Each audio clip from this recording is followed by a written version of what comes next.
ఈత సరదాతో వచ్చే చిన్నారుల ప్రాణాలతో చెలగాటమాడుతున్న డాల్ఫిన్ స్విమ్మింగ్ పూల్ ను అధికారులు సీజ్ చేశారు.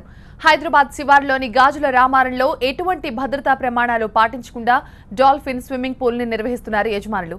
ఈ పూల్ కొచ్చిన హరీష్ అనే ఓ బాలుడు ఈత కొడుతూ చనిపోయాడు.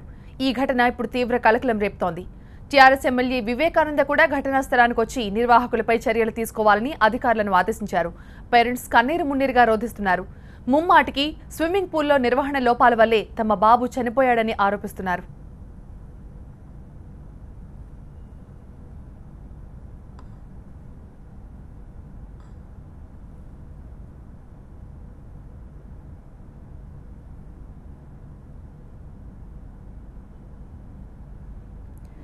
చిన్నారుల ప్రాణాలతో స్విమ్మింగ్ పూల్స్ యజమానులు చెలగాటమాడుతున్నారు. పర్మిషన్స్, ట్రైన్డ్ కోచ్లు లేకుండానే స్విమ్మింగ్ పూల్స్ నిర్వహిస్తున్నారు. సమ్మర్ వచ్చిందంటే చాలు స్విమ్మింగ్ పూల్ ఒక వ్యాపారంగా మారిపోయింది. డబ్బులే పరమావధిగా మారిన నిర్వాహకులు నిబంధనలు ఎక్కడా పాటించడం లేదు. ఇక భద్రతా ప్రమాణాలను కూడా పట్టించుకోవడం లేదు. హైదరాబాద్ శివార్లోని గాజుల రామారంలో స్విమ్మింగ్ పూల్ ఓ బాలుని పొట్టను పెట్టుకుంది. ఈత నేర్చుకునేందుకు వెళ్లిన హరీష్ శవమై తేలడంతో తల్లిదండ్రులు బోరున వెలిపిస్తున్నారు. గాజుల రామారంలో బ్లూ డాల్ఫిన్ స్విమ్మింగ్ పూల్ ముందు ధర్నాకు దిగారు బాలుడి బంధువులు. విషయం తెలుసుకున్న పోలీసులు స్పాట్ కి చేరుకుని వివరాలు సేకరించారు. నిర్వాహకుడిపై కేసు నమోదు చేసి అరెస్టు చేశారు. తమకు న్యాయం చేయాలని తల్లిదండ్రులు డిమాండ్ చేస్తున్నారు.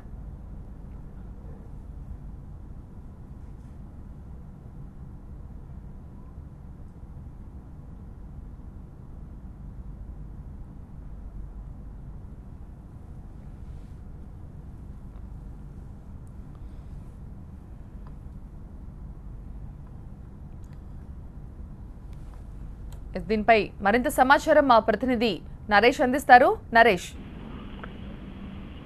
ఎర్రగడ్డలోని సెయింట్ తెరేసా హాస్పిటల్లో దారుణం చోటు చేసుకుంది. కడుపులు నొప్పిగానే హాస్పిటల్కి వస్తే ఉన్న జబ్బు తగ్గించకపోగా వేరే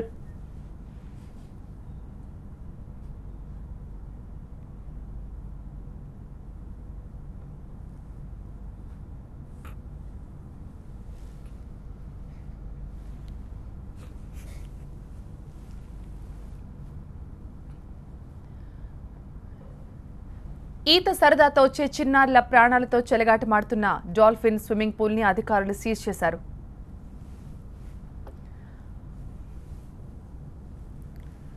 హైదరాబాద్ శివార్లోని గాజుల రామారంలో ఎటువంటి భద్రతా ప్రమాణాలు పాటించకుండా